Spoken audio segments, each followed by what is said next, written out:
For several days after leaving Nantucket, nothing above hatches was seen of Captain Ahab.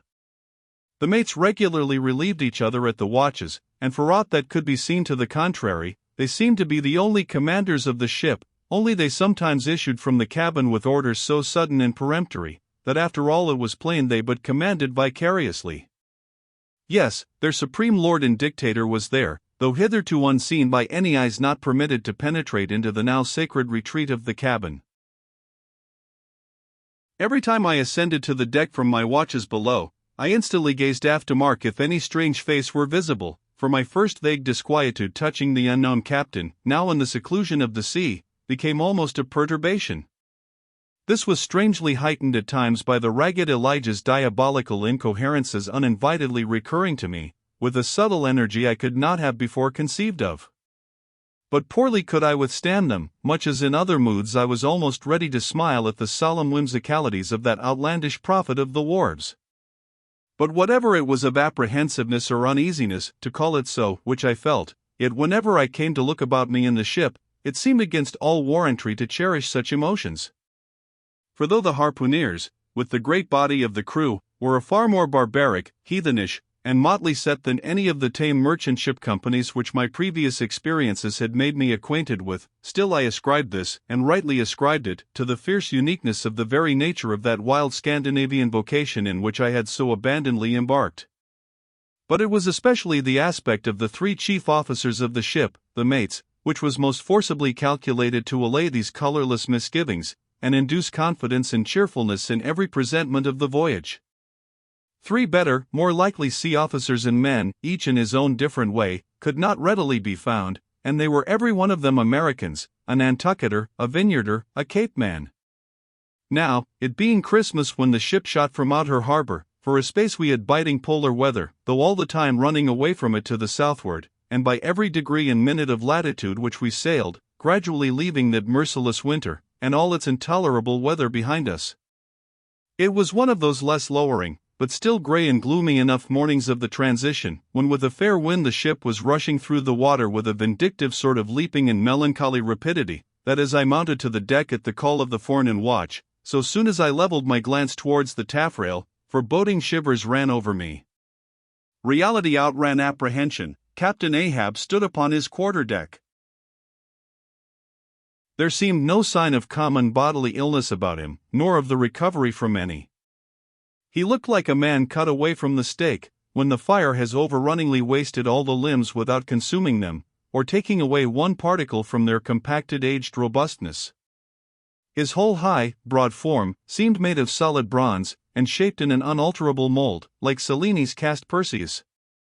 Threading its way out from among his grey hairs, and continuing right down one side of his tawny scorched face and neck, till it disappeared in his clothing, you saw a slender rod-like mark, lividly whitish. It resembled that perpendicular seam sometimes made in the straight, lofty trunk of a great tree, when the upper lightning tearingly darts down it, and without wrenching a single twig, peels and grooves out the bark from top to bottom, ere running off into the soil, leaving the tree still greenly alive, but branded.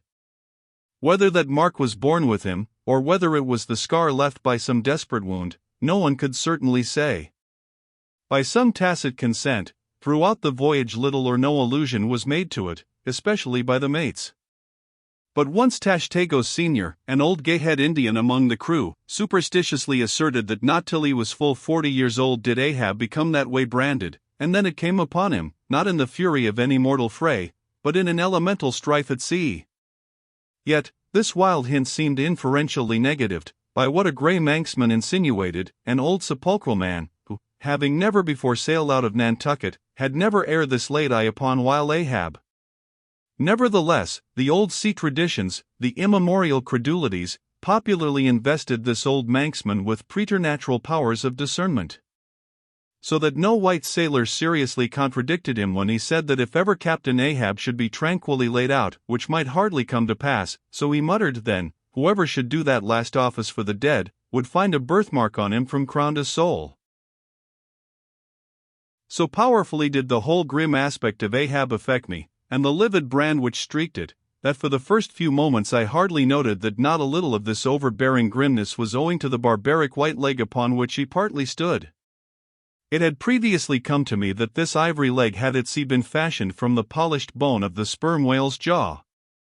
"Aye, he was dismasted off Japan," said the old gay-head Indian once, "but like his dismasted craft, he shipped another mast without coming home for it. He has a quiver of M." I was struck with the singular posture he maintained.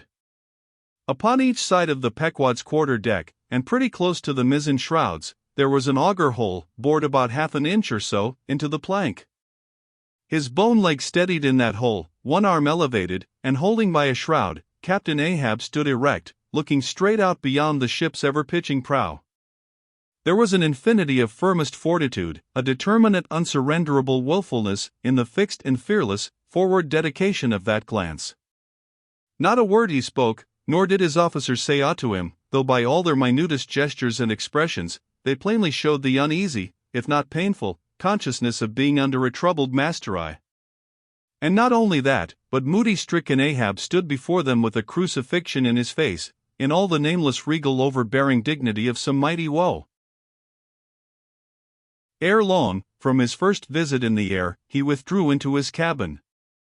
But after that morning, he was every day visible to the crew, either standing in his pivot hole, or seated upon an ivory stool he had, or heavily walking the deck. As the sky grew less gloomy, indeed, began to grow a little genial, he became still less and less a recluse, as if, when the ship had sailed from home, nothing but the dead wintry bleakness of the sea had then kept him so secluded. And by, it came to pass, that he was almost continually in the air, but, as yet, for all that he said, or perceptibly did, on the at last sunny deck, he seemed as unnecessary there as another mast. But the Pequod was only making a passage now, not regularly cruising, nearly all whaling preparatives needing supervision the mates were fully competent to, so that there was little or nothing, out of himself, to employ or excite Ahab, now, and thus chase away, for that one interval, the clouds that layer upon layer were piled upon his brow, as ever all clouds choose the loftiest peaks to pile themselves upon. Nevertheless, ere long, the warm, warbling persuasiveness of the pleasant, holiday weather we came to, seemed gradually to charm him from his mood. For, as when the red-cheeked, dancing girls, April and May, trip home to the wintry, misanthropic woods, even the barest, ruggedest, most thunder-cloven old oak will at least send forth some few green sprouts, to welcome such glad-hearted visitants, so Ahab did, in the end, a little respond to the playful allurings of that girlish air. More than once did he put forth the faint blossom of a look, which, in any other man, would have soon flowered out in a smile.